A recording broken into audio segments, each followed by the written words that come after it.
Os danos causados pelos tradutores protestantes em seus esforços para traduzir as Sagradas Escrituras foram de proporções alarmantes.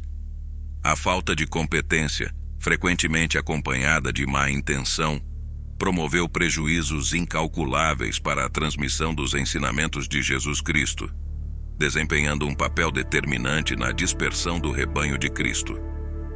O objetivo deste vídeo é despertar em você o desejo de buscar o conhecimento. Não adianta você dizer que não concorda comigo sem antes investir seu tempo buscando conhecimento. O cristianismo não começou no século XVI com Lutero. O cristianismo não se tornou verdadeiro a partir do século XVI. Muito mais importante que você ver este vídeo será sua busca pela verdade. O protestantismo é uma torre de Babel, no qual cada pastor protestante se diz iluminado para pregar uma doutrina.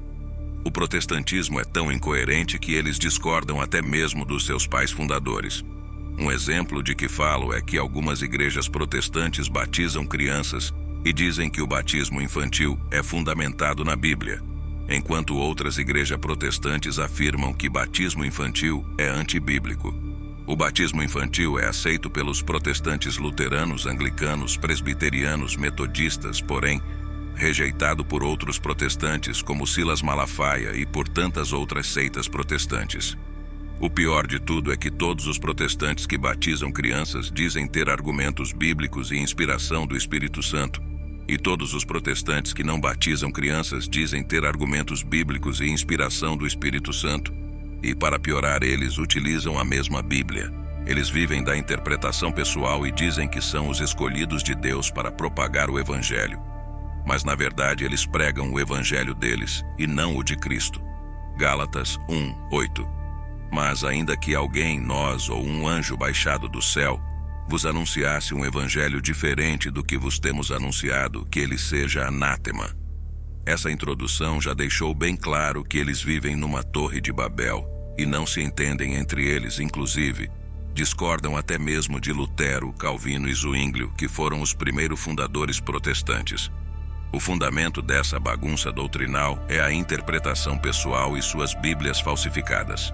Os protestantes, para iludir os ingênuos, declaram que a sua Bíblia é identicamente a mesma dos católicos, porém, mentem e irei provar e peço que você pesquise também para aprofundar o assunto, pois neste vídeo só irei mostrar alguns pontos e depois você mesmo corra atrás do conhecimento profundo.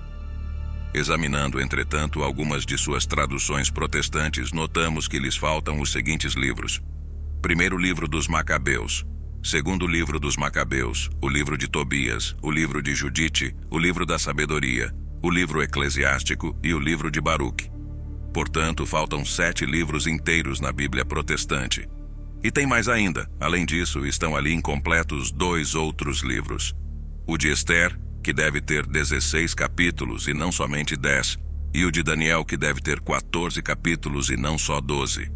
Na Bíblia Católica, o capítulo 3 de Daniel tem 100 versículos, e na Bíblia adulterada dos protestantes, o capítulo 3 de Daniel tem apenas 30 versículos. Confere lá e depois comente aqui. Sobre a tradução das Bíblias protestantes, observe-se ainda o seguinte. João Ferreira de Almeida, o tradutor protestante da Bíblia, cujas traduções são amplamente difundidas entre os filhos de Lutero, nunca foi um padre católico. Ele era, na verdade, um ministro calvinista.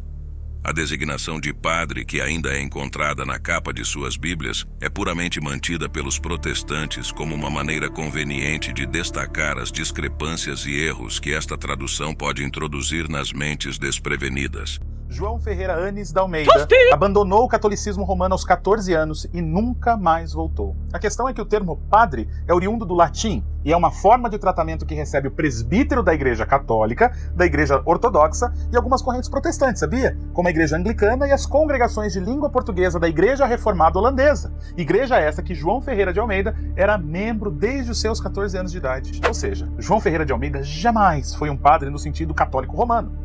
Outro fator que demonstra claramente que ele não era um padre católico é o fato dele ter sido casado com Lucrécia Valcoa de Lemos, com quem teve um casal de filhos. No passado, os ministros protestantes alemães, holandeses e dinamarqueses costumavam ser chamados de reverendos padres, o que explica por que os protestantes optaram por manter essa tradição na Bíblia de Almeida.